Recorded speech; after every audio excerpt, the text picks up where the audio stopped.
VAR threshold. He's maintained a really valuable place where it maintains control, punishes those people who need to be punished. If you're showing dissent openly, then we're being charged by the game to deal with that more than previously.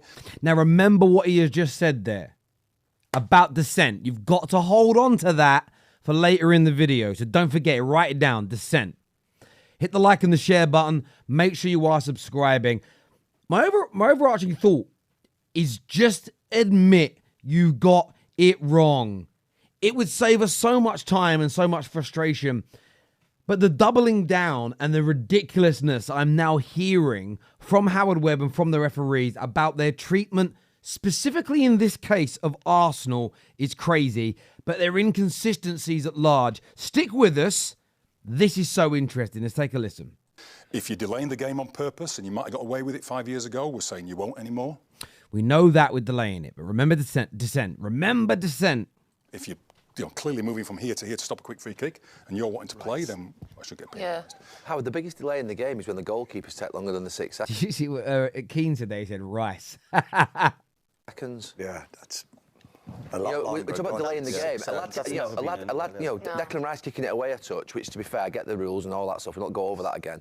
But that's wasting a millisecond.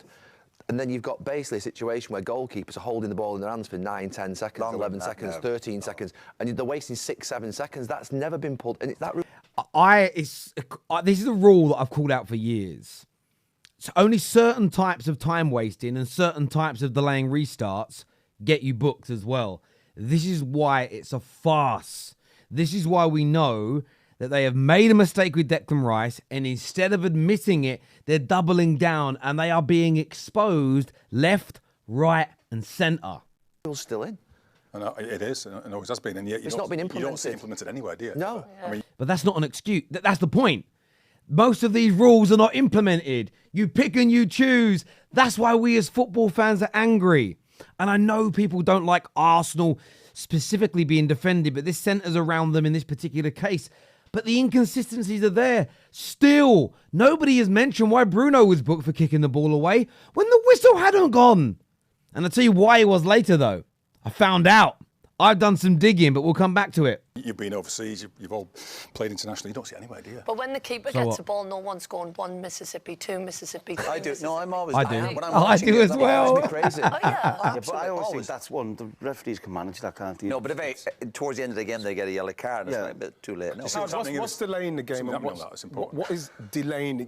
You're delaying the game and booking you for that. And what is it? What's delaying the game? We asked them to try to identify situations that are clear and deliberate and impactful on the ability of the other team to restart the game.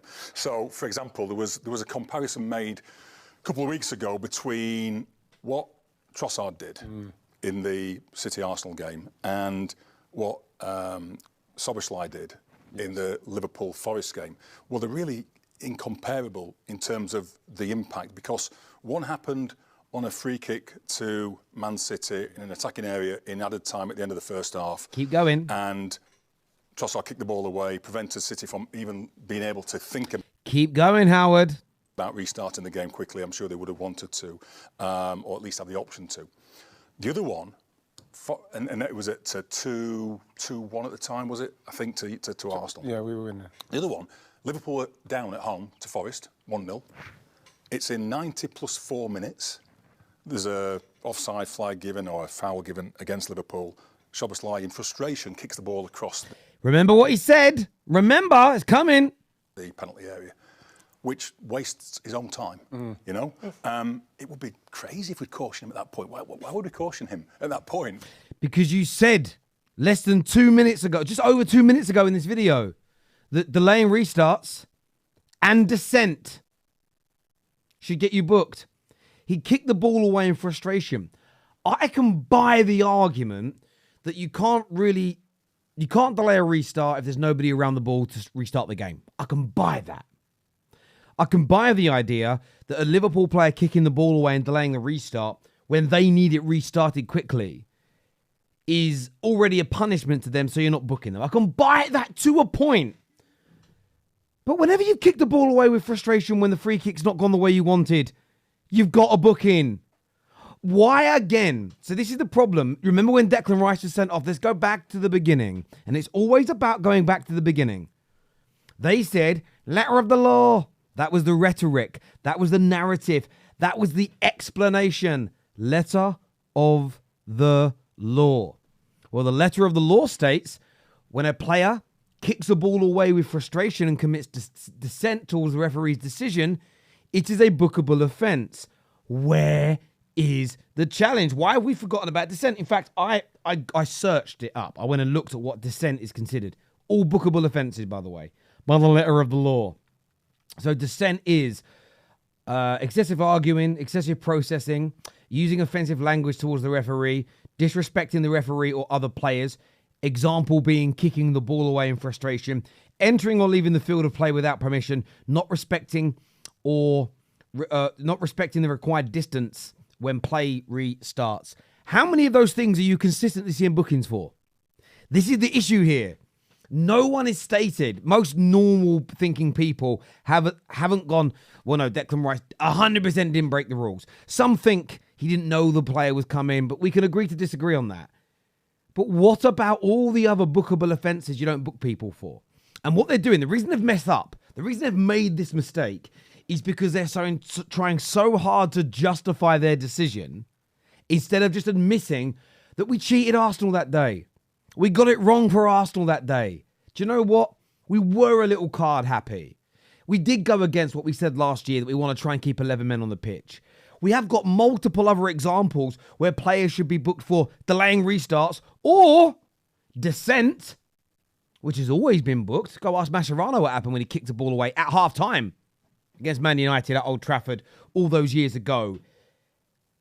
Because they're not admitting their mistake, it's getting worse and worse and worse for them. But to add insult to injury, take a little listen to this here, because this is so intriguing to me, and I think it reveals loads. I thought it was a bad one. As a ref, you want to navigate the game, and you say these sort of things, and people will sort of like push stuff out saying it's not your job to navigate the game. It's not, but you want to deliver the game in a way that doesn't open you up to criticism for inconsistency or for having an influence on the game negatively. Listen to that there. Let's go back and just listen to that little bit again. Listen again very carefully in case you missed it. Sort of like push stuff out saying it's not your job to navigate the game. It's not. But you want to deliver the game in a way that doesn't open you up to criticism for inconsistency or for having an influence on the game negatively. You don't want to do anything that opens you up for criticism, shows you impacted the game negatively, or shows you that you're inconsistent. That is what he has done there, Howard Webb, in my personal opinion, is state what their main prerogative is. It's not getting the decisions right. It isn't using VAR to correct mistakes. It is we need to essentially create a situation where we're not really getting criticism, that nobody can call us out for inconsistencies, and we need to make it look as though we're not having negative impacts on games. Instead of admitting that they are the pits right now, instead of admitting that they're doing an awful job, they are creating excuses week in, week out to fit that narrative. They're working backwards. They have the conclusion already that we are not inconsistent, generally, that we shouldn't be criticised that much because we do a good job, and we barely impact the game negatively. They're starting at the end, and they are working their way back to the beginning, and they are bending, twisting, and changing the narrative to make themselves look right. Instead of saying, do you know what, we're really inconsistent. We're having too many negative impacts upon games. We're putting all these protocols and trainings in place to make it better for the footballing fan, which are the most important people, us, to get better results. And as I say, this specifically is about Arsenal in this context today, but it impacts you and me as a United fan, you with whoever it is that you support. And what people will do, and I already know there's comments saying this in the video, it will be about Arsenal when they moan and they cry. It isn't. This specific issue involves them, but the wider issue is bigger. Drop the tribalism, drop the bullshit, and speak facts. Now, again, I'll say this for everybody that hasn't got to 9 minutes in without crying their eyes out in the comment section. The trolls are obviously already angry and everybody else. This doesn't excuse your team when your manager makes bad subs, when a player drops a stinker, when your team doesn't play well. You can criticize that and this. When I was younger, and I think when you're younger, you're not as maybe as smart and as experienced as you are, I used to get very sidetracked. It would be one thing or the other all the time, when actually in real life, the world's quite grey. I don't mean that in a depressing way. But you have to be able to sort of look at multiple different situations at the same time. You can criticise how bad the refereeing has been. You can state Palace were robbed of a penalty. Arsenal were robbed with that red card. Man City were absolutely robbed with the amount of injury time that was added on. But also say City were really poor for a lot of the game. But they still had an opportunity taken away from them that isn't they deserve it or don't deserve it. It's within the letter of the law. Or you're not applying rules consistently. And on that Szoboszlai thing, to end this video, we didn't book him because it was late in the game. Should have been booked for dissent. But do you want to know why that's crazy? They always talk, referees, about trying to keep the integrity of the game high. You damage the integrity of the game by not refereeing it properly in the opening minute or the last minute as you would in the 50th minute. Because Szoboszlai should have been sent off. That impacts Liverpool for their next game. Now, Szoboszlai is available for their next Premier League or domestic opponent when he shouldn't be. And if you apply that across the board, there's going to be so many games where loads of teams have players available they shouldn't. And then every now and then, you're going to pick and choose to punish a particular team. That inconsistency stinks. Just admit it. On the Declan Rice case, you absolutely robbed Arsenal. You cheated them, in my opinion. And instead of admitting your mistake, you're doubling down, you're backtracking, you're forgetting about dissent when defending certain decisions because you're looking for the differences between the two. But Szoboszlai's was more dissent. He booted the ball away because a free kick went against him. What I would now do, if I was a pernickety, petty bastard, is I would say to my players, every time we get a foul against us, boot the ball away. And we'll say, I'm not delaying the restart. As long as there's no player near you or it's late in the game. I'd almost want to force that issue just to see what they do, because I bet they start booking people. Listen, hit the like and the share button. Make sure you are subscribing. Thank you for tuning in. Take care. Goodbye. God bless. And we'll see you again soon. Peace.